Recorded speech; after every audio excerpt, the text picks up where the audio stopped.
Hello, I'm Laura McPhee, Insight Editor at Pensions Insight and Engaged Investor magazines, and I'm here with Madeline Forrester, Head of UK Institutional Business, and Jonathan White, an Investment Specialist at AXA Investment Managers.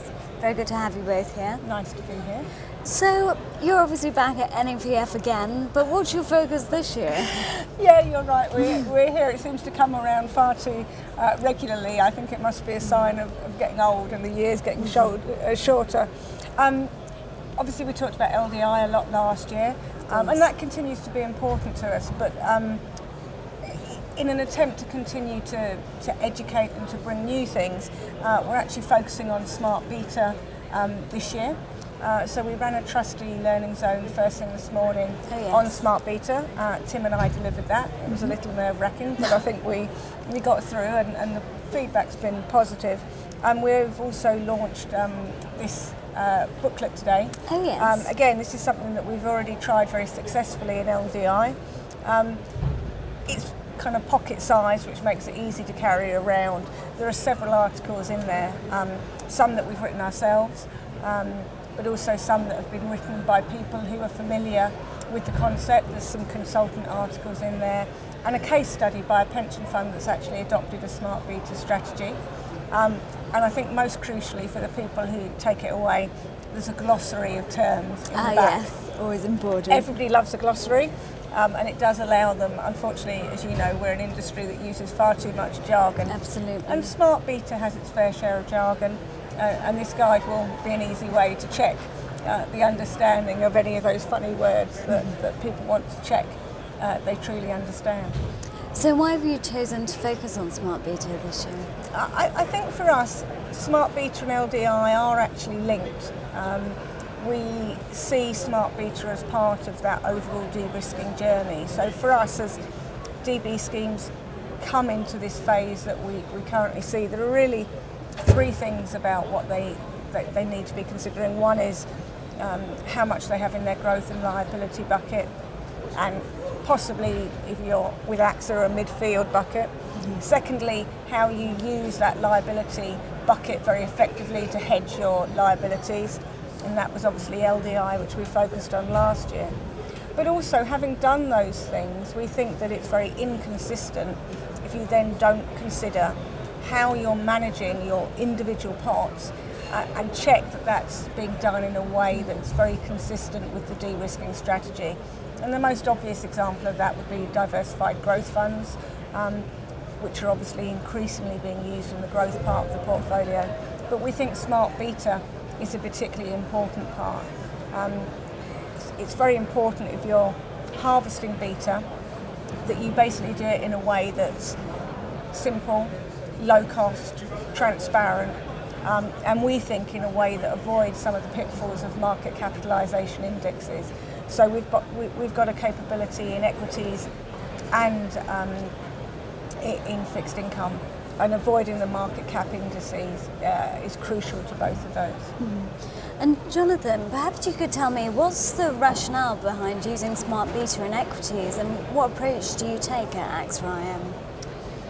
Well, I think, as Maddie alluded to, one of the reasons why investors are increasingly interested in smart beta really stems ultimately from a disappointment in cap-weighted indices, and a growing realisation that cap-weighted indices carry with them some risks that you're not adequately rewarded for as an investor. So you invest in them and you're passively exposed to these risks. So that's given rise in the marketplace to, I guess, a plethora of alternative, what really is referred to as alternative indices. So these can be the likes of lower volatility or more fundamentally weighted approaches. Now, we at AXA IM believe that it is correct that the market cap indices do carry unwarranted risks, and there is a better way to invest in equity beta. But we also think that some of the indices also unintentionally perhaps expose investors to other risks that they may not foresee. So, and our approach at AXA IM is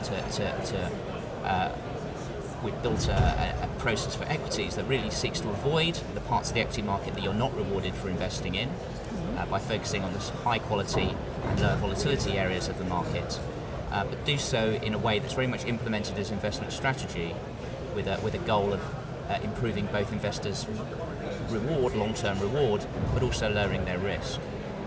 Great. And Madeline, you were mentioning your fixed income capability, and this is obviously much newer, and we haven't really heard very much about this. So what's going on there? We actually started with our fixed income capability, but I agree, in the market, definitely the focus has been more on equities. I think for us, we were very concerned about some of the techniques that are most commonly used. I think we've always been quite sceptical about passive management in corporate bond space. The idea that you lend more money to a company as it becomes more indebted is really very counterintuitive, and most of us wouldn't lend money to our friends or even to small businesses on that basis. So why would you do that in your bond portfolio? So we've always been quite sceptical about passive bond investment. Add to that some of the rules that you see, the requirement to sell a bond when it gets to a year maturity, being a forced seller in a downgrade, make passive corporate bond investment quite difficult. We also think since the crisis that active bond investment has changed quite dramatically. The costs of buying and selling bonds have altered, and therefore you're either being forced as an active bond manager to offer lower returns or to take more risk to deliver the same ultimate return.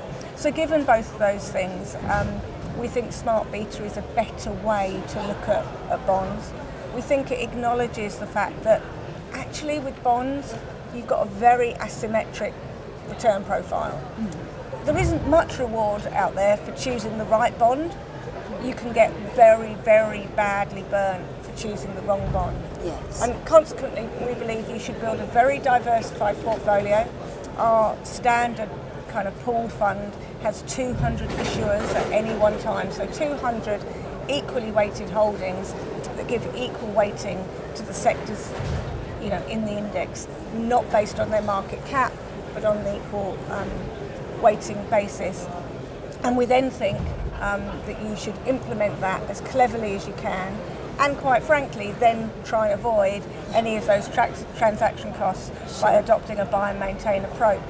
And as people are having to invest more money into the corporate bond market, we think this is an incredibly sensible way for them to extract that extra yield that you get above government from investing in corporate bonds, but do so in a way that uses an appropriate amount of the risk budget.